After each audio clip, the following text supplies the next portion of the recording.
Today, we're digging into a really interesting story, how a group of very different nations, known as BRICS, is starting to challenge the single most powerful economic force on the planet, the US dollar. And the whole thing really kicks off with one kind of baffling statistic. Okay, so take a look at this, because this is really the heart of the whole matter.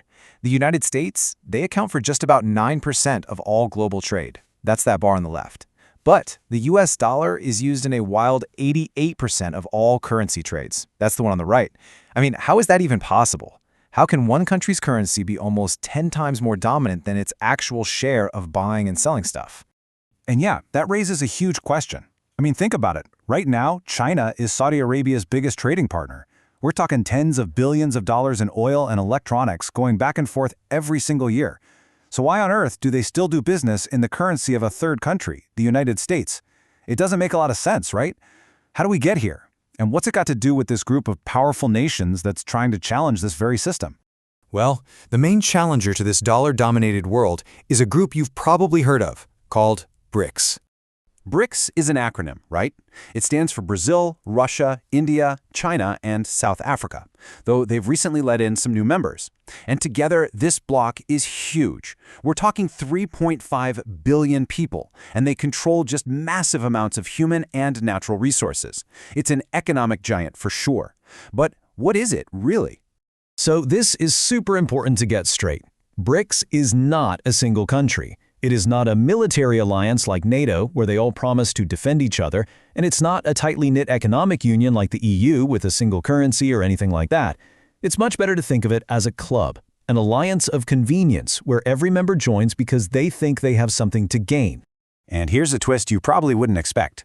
The whole idea for BRICS, it wasn't dreamed up in Moscow or Beijing or New Delhi. Nope, it was actually coined on Wall Street by an economist at Goldman Sachs. He wasn't even trying to create a political bloc. He was basically just shouting to investors, hey, you got to pay attention. These emerging economies are growing like crazy, and that's where the real money's going to be. Okay, so to really get why BRICS is challenging the dollar, we first have to understand what it's challenging. How did the American dollar get its crown in the first place?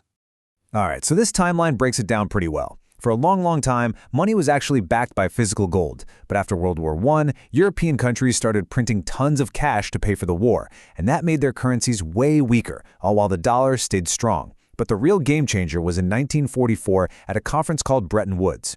That agreement is what officially made the US dollar the world's primary reserve currency. The main currency that all the central banks around the world would hold on to. So the big question is, why the dollar? Well, because by the end of World War II, European nations had sent a lot of their gold to the US for safekeeping. And because of that, America ended up holding roughly 70% of the entire world's gold reserves. With most of the gold sitting in its vaults, the US was in the perfect spot to set the rules for the whole new global financial system. But, that was then. The world of 1945 is long gone. The global economy looks completely different today. And that's where the BRICS story really starts to pick up speed. So let's just rewind about 2 decades. Back then, the G7, that's the club of the big, established Western economies, they totally dominated global trade. We're talking almost half of everything sold. The countries that would eventually become BRICS, they were just a tiny 8% slice of that pie. Now, fast forward to today, and wow, the picture has completely flipped. The G7 share? It's been nearly cut in half. Meanwhile, the BRICS nation share has almost tripled. They are now basically equal players in global trade. Their economic power has just exploded, but the global financial system, it hasn't really kept up. And it's this huge economic growth that's fueling the BRICS agenda. But it's so important to understand this is not some unified team with a single game plan. It's much more like a club where every single member joined for their own, very different, and sometimes even conflicting reasons. Yeah, this table just lays it out perfectly.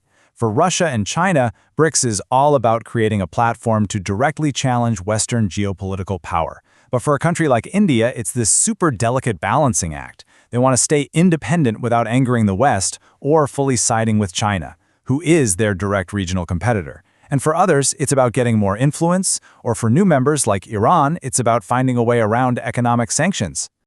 And India's position is especially tricky. The country gets massive amounts of investment from American companies, money it desperately needs for its huge population. So just breaking with the West, that's not really an option.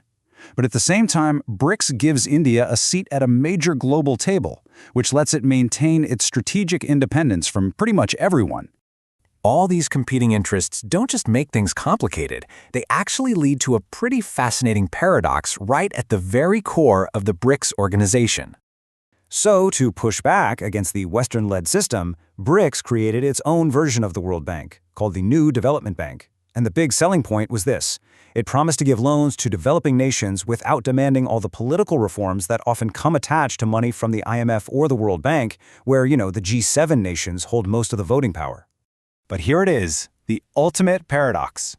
When the West put sanctions on Russia, a founding BRICS member, what did the BRICS Bank do? It stopped all new projects in Russia. Why? Because it was afraid of being hit by secondary sanctions. That's when the US punishes foreign groups just for doing business with a sanctioned country. So the bank that was literally designed to challenge the dollar system had to stop its own work because it was afraid of that very system. This internal conflict, this whole paradox, it brings us to the final and really the most crucial question about the future of this ambitious but pretty divided organization. There's an old saying in geopolitics that goes something like, nations don't have friends, they have interests. And that just perfectly captures what's going on inside BRICS. This is not a group of allies with a bunch of shared values. It's a collection of countries all chasing their own individual goals. So I guess the big takeaway is this. Can a club, where every member is really just playing for themselves, where major players like India and China are actually rivals, and where everyone is still deeply connected to the dollar economy, can that group truly build a new global order, or will their own self-interests always get in the way of creating a real alternative? That right there is the great unanswered question.